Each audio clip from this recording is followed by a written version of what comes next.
നമസ്കാരം സുഹൃത്തുക്കളെ, SL100ൻ്റെ പുതിയൊരു വീഡിയോയിലേക്ക് എല്ലാവർക്കും സ്വാഗതം.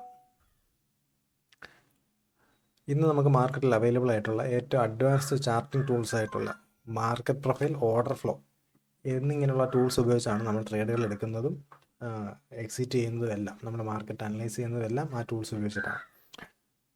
അപ്പം ഇന്ന് നമ്മളൊരു എൻട്രി എടുത്തിട്ടുണ്ട്. എൻട്രി എടുത്തത് അപ്പോളോ ഹോസ്പിറ്റലിലാണ്. ഷോർട്ട് എൻട്രി ആയിരുന്നു എടുത്തത്. അറിയാമല്ലോ, ഇപ്പോൾ നമ്മുടെ വീഡിയോസ് കണ്ടിട്ടുള്ളവർക്കറിയാം. നമ്മുടെ SL ഹണ്ടിങ് ആണ് നമ്മൾ കൂടുതലും ചെയ്യുന്നത്. ഡയറക്ഷണൽ ട്രേഡ്സ് നമ്മളങ്ങനെ കുറച്ചേ ചെയ്യാറുള്ളൂ.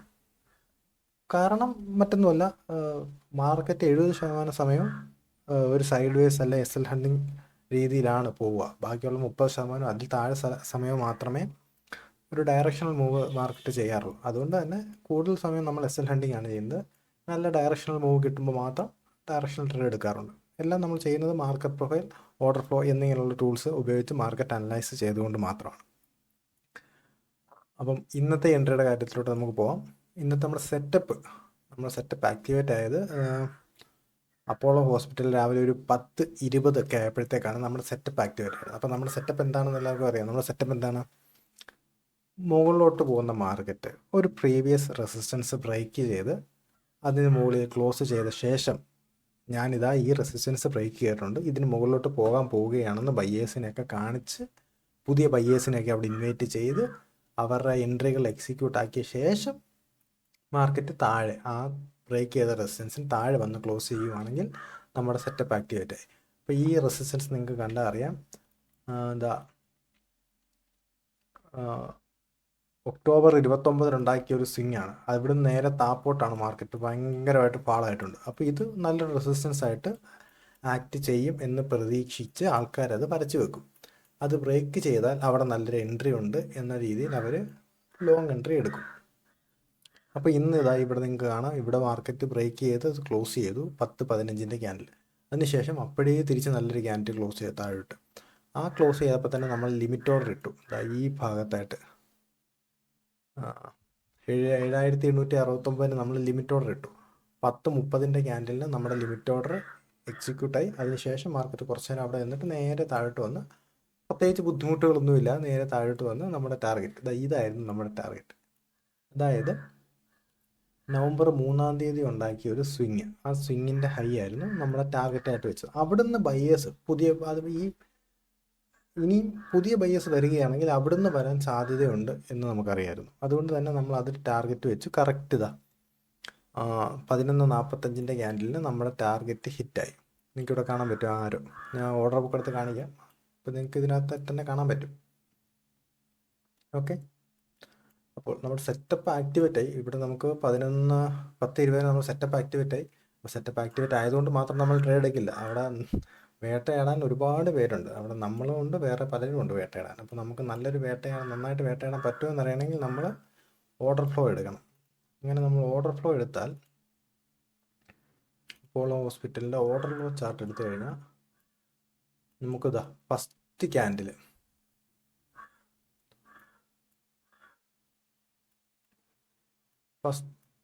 അതായത് ഇന്നത്തെ 15 മിനിറ്റ്സിൻ്റെ അപ്പോളോ ഹോസ്പിറ്റലിൽ ഫസ്റ്റ് ക്യാൻഡിലാണ്. ഒരു വലിയ ഗ്രീൻ ക്യാൻഡിലാണ്. നോക്കിയേ, ഇതൊരു വലിയ ഗ്രീൻ ക്യാൻഡിലാണ്. പക്ഷെ ആ ഗ്രീൻ ക്യാൻഡിലിൽ ഒരു സെക്കൻഡ് ഒന്ന് മാർക്ക് ചെയ്ത് വെച്ചേക്കാം.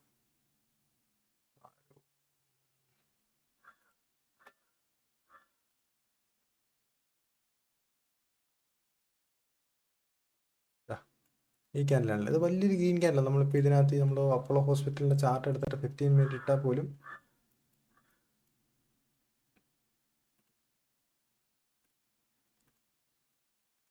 ക്യാൻഡിലാണല്ലോ, ഇതൊരു വലിയ ഗ്രീൻ ക്യാൻഡിലാണ്. അപ്പോൾ ഈ ഗ്രീൻ ക്യാൻഡിൽ കാണുമ്പോൾ എന്തായിരിക്കും എല്ലാവരും കരുതുന്നത്? ഇവിടെ ഭയങ്കര ബയ്യേഴ്സാണ്, ഇതാണെന്നൊക്കെ ആൾക്കാർ ചിന്തിക്കും. പക്ഷെ നമ്മൾ ഓർഡർ ഫ്ലോ നോക്കിയാൽ എന്താ, ഗ്രീൻ ക്യാൻഡിൽ സെല്ലേഴ്സാണ് കൂടുതൽ. 179 ക്വാണ്ടിറ്റി ആൾക്കാർ അധികം സെല്ല് ചെയ്തേക്കുകയാണ്. അതിനുശേഷം 5,590 സെല്ലേഴ്സ് വരുന്നു. അതിനുശേഷം വീണ്ടും ഒരു ഗ്രീൻ ക്യാൻഡിൽ. എന്താ പറയുന്നത്, നമ്മൾ ഇതിനകത്ത് നോക്കുമ്പോൾ അറിയാം, ഇതൊരു ഹാമർ പോലെയൊക്കെ, അല്ലെ എന്തായാലും ആൾക്കാർക്ക് ഒരു ബുള്ളിഷ്നെസ് പോലെയൊക്കെ തോന്നിക്കുന്ന ഒരു ക്യാൻഡിലാണിത്. അതായത് മാർക്കറ്റ് ആ ക്യാൻഡിൽ ഓപ്പൺ ചെയ്ത് ഇത്രയും താഴെ വന്ന് തിരിച്ച് അത്രയും മേളിൽ പോയി ഗ്രീനായിട്ട് ക്ലോസ് ചെയ്തു. അപ്പോൾ എന്താണ് ആൾക്കാർ വിചാരിക്കുക, ഇത് ബുള്ളിഷ്നെസ് തന്നെയാണ് ഇവിടെ. പക്ഷെ എന്ത് ബുള്ളിഷ്നെസ്, ആകെ 438 ക്വാണ്ടിറ്റിയാണ് അധികം ബൈ ചെയ്തേക്കുന്നത് അപ്പം ഈ ക്യാനിൽ 438 ബയ്യേഴ്സേ ഉള്ളൂ, അധികം ക്വാണ്ടിറ്റി 438 മാത്രമേ അവർ വാങ്ങിയിട്ടുള്ളൂ. തൊട്ട് മുമ്പത്തെ 15 മിനിറ്റ് ക്യാനിൽ നമ്മൾ നോക്കുമ്പോൾ അറിയാം 5590 ക്വാണ്ടിറ്റി എക്സ്ട്രാ സെല്ല് ചെയ്തിട്ടുണ്ട്. അതിനുശേഷം നോക്കി ഈ വരുന്നൊരു ക്യാനിലുണ്ടോ, വലിയൊരു ക്യാനിൽ, അതപ്പോൾ ഇതിനകത്തൊക്കെ നമ്മൾ നോക്കുമ്പോൾ ആ റെസിസ്റ്റൻസിൻ്റെ അടുത്തോട്ടൊക്കെ എത്തിയൊരു ക്യാനിലാണ്, വലിയൊരു ക്യാനിൽ 15 മിനിറ്റിൽ. പക്ഷേ നോക്കി നമ്മൾ നോക്കുമ്പോൾ എന്താണ്, ആ 15 മിനിറ്റിൻ്റെ വലിയൊരു ക്യാനിൽ 282 ക്വാണ്ടിറ്റി മാത്രമേ അധികം അവിടെ ബൈ ചെയ്തിട്ടുള്ള ആൾക്കാർ. അതൊന്നും ഒരു വലിയ കണക്കേ അല്ല നമുക്ക്, കാരണം തൊട്ടിപ്പുറത്ത് 5590 സെല്ലേഴ്സ് നിൽപ്പുണ്ട് അവിടെ. അതിനുശേഷം അടുത്ത ക്യാൻഡിൽ നോക്കിയേ, 15 മിനിറ്റ് അടുത്ത് ക്യാൻഡിൽ കഴിയുമ്പോൾ റെഡ് ക്യാൻഡിലാണ്. പക്ഷെ അവിടെ ബയ്യേഴ്സ് വന്നിട്ടുണ്ട്, 16490 ക്വാണ്ടിറ്റി അധികം അവിടെ ആൾക്കാർ ബൈ ചെയ്തിട്ടുണ്ട്. പക്ഷേ അത്രയും ബയ്യേഴ്സ് വരുമ്പോൾ അവർക്ക് എന്തിനൂടെ സാധിക്കണം, അവരെ ക്യാൻഡിൽ ഗ്രീനായിട്ട് ക്ലോസ് ചെയ്യണം.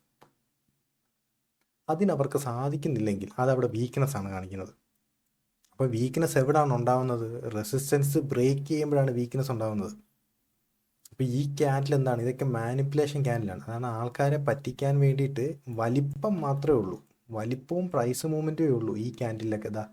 ഈ ക്യാൻഡിൽ കണ്ടോ, വലിപ്പമേ ഉള്ളൂ, ബയ്യേഴ്സ് ഇല്ല. ഇത് നമുക്ക് അറിയണമെങ്കിൽ ഓർഡർ ഫ്ലോ ഉണ്ടെങ്കിൽ മാത്രമേ നമുക്ക് ഇത് അറിയാൻ പറ്റുള്ളൂ. ഇല്ലെങ്കിൽ എന്താ, നമ്മൾ നോക്കുമ്പോൾ എന്താ, വലിപ്പമുണ്ട്, വലിയൊരു ക്യാൻഡിലാണ്, പ്രൈസ് അവിടെ മൂവ് ആയിട്ടുണ്ട്, പക്ഷെ ബയ്യേഴ്സ് ഉണ്ടോ, ഇല്ല. അപ്പം ഇവിടെ വന്നപ്പോൾ തന്നെ റെസിസ്റ്റൻസ് ബ്രേക്ക് ആവുന്നു, ഇവിടെ വീക്ക്നെസ് കാണിക്കുന്നു, ആ റെസിസ്റ്റൻസ് തിരിച്ച് താഴെ വന്ന് ക്ലോസ് ചെയ്യുന്നു. 5 മിനിറ്റ് നോക്കുമ്പോൾ എന്താണ്, ആ റെസിസ്റ്റൻസ് തിരിച്ച് താഴെ വന്ന് പ്രൈസ് തിരിച്ച് അതിൻ്റെ റെസിസ്റ്റൻസിൻ്റെ താഴെ വന്ന് ക്ലോസ് ചെയ്യുന്നു. അപ്പം നമുക്കവിടെ കൺഫർമേഷനുമായി നമ്മളവിടെ എൻട്രി എടുക്കുന്നു. പിന്നീട് നമുക്ക് എന്താണ്, പയ്യെ നമുക്ക് നോക്കിയിരുന്നാൽ മതി ഡെൽറ്റ നെഗറ്റീവായിട്ട് പോകുന്നുണ്ടോ. അപ്പോൾ ഇവിടെയൊക്കെ നോക്കുമ്പോൾ നമുക്ക് 5 മിനിറ്റ് ചാർട്ട് ഇട്ടാൽ പോലും നമുക്കറിയാൻ പറ്റും. നമ്മൾ എൻട്രി എടുത്തതിന് ശേഷം നമ്മൾ ഈ ക്യാൻഡിലൊക്കെയാണ് നമ്മുടെ എൻട്രി എക്സിക്യൂട്ട് ആയിരിക്കുന്നത്. ഈ 1131 പോസിറ്റീവ് ഡെൽറ്റ വന്ന ക്യാൻഡിലൊക്കെയാണ് നമ്മുടെ എൻട്രി ആക്ടിവേറ്റ് ആയിരിക്കുന്നത്. അതിനുശേഷം നോക്കിയേ 1968, 1600, 1478 ഇങ്ങനെ നെഗറ്റീവ് ഡെൽറ്റ വന്നുകൊണ്ടേ ഇരിക്കുക. പോസിറ്റീവ് ഡെൽറ്റ വരുമ്പോൾ എങ്ങനെ 668 ഇത്രയൊക്കെ ഉള്ളൂ. ഒറ്റ തവണ പോസിറ്റീവ് ഡെൽറ്റ ഈ ക്യാൻഡിൽ നമ്മൾ ടാർഗറ്റ് അടിക്കുന്നതിന് മുമ്പ് വന്നിട്ടുള്ളൂ. അതായത് 668. തൊട്ട് മുമ്പൊക്കെ 1000, 1500, 1400, 1800 ഒക്കെ ഉള്ളപ്പോൾ ഈ 668 വന്നിട്ട് എന്തെടുക്കാനാണ്, ഒന്നും ചെയ്യാനില്ല. അപ്പം നമുക്ക് പേടിക്കാതെ നമ്മുടെ ടാർഗറ്റിന് വേണ്ടി സിമ്പിളായിട്ട് വെയിറ്റ് ചെയ്യാൻ പറ്റും. അതിനുശേഷം നമ്മുടെ ടാർഗറ്റ് നമ്മൾ നേരത്തെ പ്ലാൻ ചെയ്ത് വെച്ചിട്ടുണ്ടായിരുന്നു, അത് ഇവിടെ ആയിരുന്നു, ഈ കാണുന്ന ലൈൻ, ഈ ഗ്രീൻ ലൈനായിരുന്നു നമ്മുടെ ടാർഗറ്റ്. അതെന്താണ്, ഇവിടുന്ന് തൊട്ട് മുമ്പുള്ളൊരു സ്വിങ് ആണ്. അവിടെ നിന്ന് ബയ്യേഴ്സ് തിരിച്ച് പുഷ് ചെയ്യാൻ സാധ്യതയുണ്ട് എന്ന് നമുക്കറിയാമായിരുന്നു. അവിടുന്ന് ബയ്യേഴ്സ് പുഷ് ചെയ്താൽ പിന്നെ കുറേ നേരം മാർക്കറ്റ് അവിടെ തന്നെ നിന്ന് കളിക്കുമോ, തിരിച്ച് മേളോട്ട് കയറി പോവുക, എന്ത് വേണം ചെയ്യാം. അപ്പം നമ്മൾ അതിന് പിന്നെ നോക്കിയിരിക്കേണ്ട കാര്യമില്ല. ഇപ്പം ഇന്നത്തെ കാര്യത്തിൽ മാർക്കറ്റ് ഇച്ചിരി മുകളിലോട്ട് പോയിട്ട് തിരിച്ച് താപ്പോട്ട് വന്ന് വീണ്ടും നല്ല മൂവ്മെൻറ്റ് വന്നിട്ടുണ്ട്. പക്ഷേ അത്രയും നേരം നമ്മളിങ്ങനെ ഇരിക്കുമ്പോൾ, ഈ മാർക്കറ്റ് ഇങ്ങനെ പൊക്കോണ്ടേ ഇരിക്കുമ്പോൾ നമ്മൾ എന്ത് ചെയ്യും, നമ്മളൊരു പാനിക്കാവും. അപ്പോൾ ആ സമയത്ത് ഓർഡർ ഫ്ലോ നോക്കിയാൽ പോലും നമുക്ക് നല്ലൊരു മൂവ്മെൻറ്റ് തന്നിട്ടും ബയ്യേഴ്സ് വന്നിട്ടുണ്ടായിരിക്കണം, ബയ്യേഴ്സ് വന്നിട്ടുണ്ടാവണം. അവിടെ നമ്മുടെ ടാർഗറ്റ് ലെവൽ അടിച്ചിട്ട് കണ്ടോ, 18477 ബയ്യേഴ്സ് അവിടെ വന്നു. ആ ക്യാനിൽ അവർ ഗ്രീനായിട്ട് ക്ലോസ് ചെയ്യുകയും ചെയ്തു. ഇത് കണ്ടാൽ എന്തായാലും നമ്മൾ അവിടെ നെക്സ്റ്റ് ടൈം അറിയാം. അപ്പോൾ നമ്മുടെ പ്രോഫിറ്റ്, ഉണ്ടാക്കിയ പ്രോഫിറ്റിൽ നിന്ന് വലിയൊരു ശതമാനം പോയേനെ. കണ്ടോ, ഇവിടെ കണ്ടോ. അപ്പം അതുകൊണ്ട് എന്താണ്, നമ്മുടെ ടാർഗറ്റ് കൃത്യമായിട്ട് എക്സിറ്റായി മാറി. പിന്നെ മാർക്കറ്റ് മുകളിലോട്ട് പോയി താപ്പോട്ട് വന്ന് അതും ബ്രേക്ക് ചെയ്ത് നല്ലൊരു മൂവ്മെൻറ്റ് നടത്തി. അത് നമുക്ക് നോക്കണ്ട. ഓക്കെ, അപ്പം നമ്മുടെ സെറ്റപ്പ് അങ്ങനെ നമ്മുടെ സെറ്റപ്പ് വന്നത് എങ്ങനെയായിരുന്നു, റെസിസ്റ്റൻസ് ബ്രേക്ക് ചെയ്തു, തിരിച്ച് താഴെ വന്ന് ക്ലോസ് ചെയ്തു. അപ്പോൾ നമ്മുടെ കൺഫർമേഷൻ നമ്മൾ എങ്ങനെ എടുത്തു, ഓർഡർ ഫ്ലോയിൽ ബയ്യേഴ്സിൻ്റെ സെല്ലേഴ്സിൻ്റെ കൗണ്ട് നോക്കി. എൻട്രി ലോജിക്ക് എന്തായിരുന്നു, കൗണ്ട് നോക്കി, അത് കൗണ്ട് കുറവായിരുന്നു, അതുകൊണ്ട് നമ്മൾ അവിടെ ലിമിറ്റ് ഓർഡർ ഇട്ട് എൻട്രി എടുത്തു. അതിനുശേഷം ടാർഗറ്റ് അച്ചീവ് ചെയ്തപ്പോൾ എങ്ങനെയാണ്, നമ്മൾ കൃത്യമായി നെഗറ്റീവ് ഡെൽറ്റ വരുന്നത് നോക്കിയെന്ന് തൊട്ട് മുമ്പുള്ളൊരു സ്വിങ്ങിൽ നമ്മുടെ ടാർഗറ്റ് വെച്ച് ബയ്യേഴ്സ് തിരിച്ചിനി എൻട്രി ആവാനുള്ള സ്ഥലത്ത് നമ്മൾ ടാർഗറ്റ് വെച്ച് കൃത്യമായിട്ട് നമ്മൾ എക്സിറ്റായി മാറി. ഇന്ന് ബയ്യേഴ്സ് വീണ്ടും വീക്ക് ആയതുകൊണ്ട്, അല്ലെങ്കിൽ അത് കഴിഞ്ഞിട്ട് ഇവിടോട്ടൊക്കെ ചെന്നപ്പോൾ സെല്ലേഴ്സ് സ്ട്രോങ് ആയതുകൊണ്ടാണ് തിരിച്ച് ഈ ബയ്യേഴ്സിൻ്റെ ലെവൽ ബ്രേക്ക് ചെയ്ത് മാർക്കറ്റ് താപ്പോട്ട് വന്നത്. ഇന്നും അങ്ങനെ സംഭവിക്കണമെന്നില്ല, ചില ദിവസങ്ങളിൽ ഇങ്ങനെ തിരിച്ച് കയറിപ്പോവും. അപ്പം നമ്മൾ SL ഹണ്ട് ചെയ്യുന്ന സമയത്ത് കൃത്യമായിട്ട് ഹണ്ട് ചെയ്തെടുക്കണം. അതായത് വേട്ടയാടുമ്പം നമ്മളെല്ലാം ശ്രദ്ധിക്കണം. പിൻ പോയിൻ്റ്, എൻട്രിയും പിൻ പോയിൻ്റ് ആയിരിക്കണം, എക്സിറ്റും പിൻ പോയിൻ്റ് ആയിരിക്കണം. ഏതെങ്കിലും ഒന്ന് തെറ്റിയാൽ പോലും പണിപാളിപ്പോവും. ഓക്കെ, അപ്പോൾ ഇന്നത്തെ എൻട്രി എല്ലാവർക്കും മനസ്സിലായെന്ന് വിചാരിക്കുന്നു. ഒന്നുകൂടെ ജസ്റ്റ് നമുക്ക് നോക്കിച്ച് നോക്കാം, ഇതിനകത്ത് നിന്ന് എന്ത് പഠിക്കണം, ഇതിനകത്ത് എന്തെങ്കിലും നിങ്ങൾക്ക് പഠിക്കാൻ പറ്റിയിട്ടുണ്ടോ, എന്താണ് പഠിക്കാൻ പറ്റിയിട്ടുള്ളത്. അതായത് എല്ലാ റെസിസ്റ്റൻസും ബ്രേക്ക് ചെയ്യുമ്പോൾ എല്ലാ ക്യാൻഡിൽസും വലുതാണെന്ന് പറഞ്ഞതുകൊണ്ട് അവിടെ ബയേഴ്സ് ഉണ്ട് എന്ന് നമ്മൾ വിചാരിക്കരുത്. മനസ്സിലായില്ലേ? ബയേഴ്സ് വരണമെങ്കിൽ അവിടെ കൗണ്ട് വരണം, വോളിയം വരണം. ഇവിടെ ഇപ്പോൾ നിങ്ങൾ ചുമ്മാ വോളിയം നോക്കിയാൽ ചിലപ്പോൾ വോളിയം കാണും. അത് പക്ഷേ വോളിയം എന്താണ്? ഇതിനകത്ത് കാണിക്കുന്ന വോളിയം എന്താണ്? ടോട്ടൽ ബയറിൻ്റെ സെല്ലറിൻ്റെ ക്വാണ്ടിറ്റിയാണ്, ടോട്ടൽ എക്സിക്യൂട്ടഡ് ക്വാണ്ടിറ്റി മാത്രമാണ്. പക്ഷേ അവിടെ ബയേഴ്സ് ആണോ സെല്ലേഴ്സ് ആണോ അധികം എന്ന് നമുക്കറിയണമെങ്കിൽ ഓർഡർ ഫ്ലോ തന്നെ വേണം. ഓക്കെ, അപ്പം എല്ലാ റെസിസ്റ്റൻസ് ബ്രേക്ക് ചെയ്യുന്നതും നല്ലൊരു ബ്രേക്കൗട്ട് ആവണമെന്നില്ല, എല്ലാ ബ്രേക്കൗട്ടും നല്ലൊരു ബ്രേക്കൗട്ട് ആവണമെന്നില്ല. അപ്പോൾ അതുകൊണ്ട് നല്ല ബ്രേക്കൗട്ട് അല്ലാത്ത ബ്രേക്കൗട്ടുകൾ, മോശം ബ്രേക്കൗട്ടുകൾ നമ്മൾ ഹണ്ട് ചെയ്ത് നമ്മുടെ പ്രോഫിറ്റ് എടുത്ത് മാറുകയാണ് നമ്മൾ ചെയ്യുന്നത്. ഓക്കെ, അപ്പോൾ ഇന്നത്തെ എൻട്രിയും എക്സിറ്റും ഒക്കെ എല്ലാവർക്കും മനസ്സിലായെന്ന് വിചാരിക്കുന്നു. എന്തെങ്കിലും സംശയം ഉണ്ടെങ്കിൽ നിങ്ങൾ കമൻറ്റ് ചെയ്ത് ചോദിച്ചാൽ മതി, എനിക്കറിയാവുന്ന കാര്യങ്ങൾ ഞാൻ പറഞ്ഞുതരാം. അപ്പം നന്ദി, നമസ്കാരം.